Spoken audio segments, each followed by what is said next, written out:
Lombani ntandane, sekuphuma ilanga, izinyoni ziyacula, kodwa umoya wesizungu usagcwele. Unyosi unkosikazi kaMbiza uhamba yedwa ecabanga ngamazwi awazwile izolo ebusuku. Unyosi ekhuluma yedwa edidekile. Bengisola ukuthi ukwazi unesandla ekufeni kukaVuma. Le ndaba ngizoyitshela umndeni ukuze ingane zize kimi noMbiza. Ubungozi bukhona, kodwa yiyo kuphela indlela ezoqeda umsindo ngempahla zikamufi. Unyosi utshela uMbiza bayavumelana ukuthi bazise omkhulu womndeni. Omkhulu ubonisa ukukhathazeka, athi le mfihlo izogcinwa, mayingaphumi ngoba ingaba yingozi enkulu. Sekusemini, umndeni uhlezi ndawonye. Omkhulu womndeni, sizwile amazwi kaVuma wokugcina. Namhlanje thina abadala sithathile isinqumo. Izingane zizohlala noMbiza noNyosi.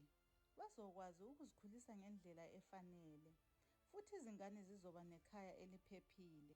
uMbiza ethobekile, ngiyabonga. Ngiyathembisa ukuthi izingane zizothola uthando lokunakekelwa okufanele.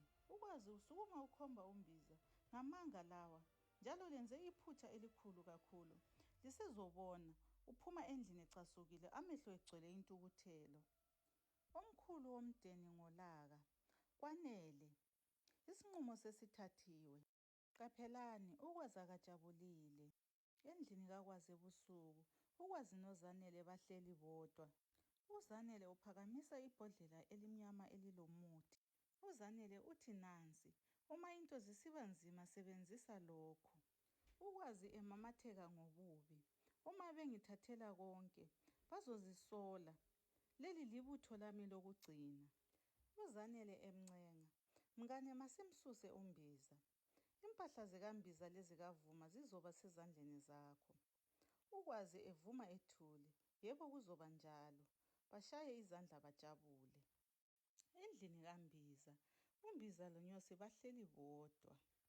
uMbiza athi ngiyabonga sithandwa sami ngokwamukela izingane zikaVuma ngesandla esifudumalayo. uNyosi athi ngiyabonga baba, ingane zilahlekelwe njalo azinalo icala. uNyosi uye ekhitshini, uthola ingane zikaVuma uRose noThemba kanye nengane zakhe uLinda loSera noMbizo behleli besidla. uNyosi ngolaka ekhonkotha, Rose, Themba, lithanda ukudla angithi? Lizofela ekudleni njengomama wenu. Alihloniphi hanti? Athule esizwa kunomuntu ozayo ekhitshini. Lalela othandekayo, asihlangane ku-episode 5.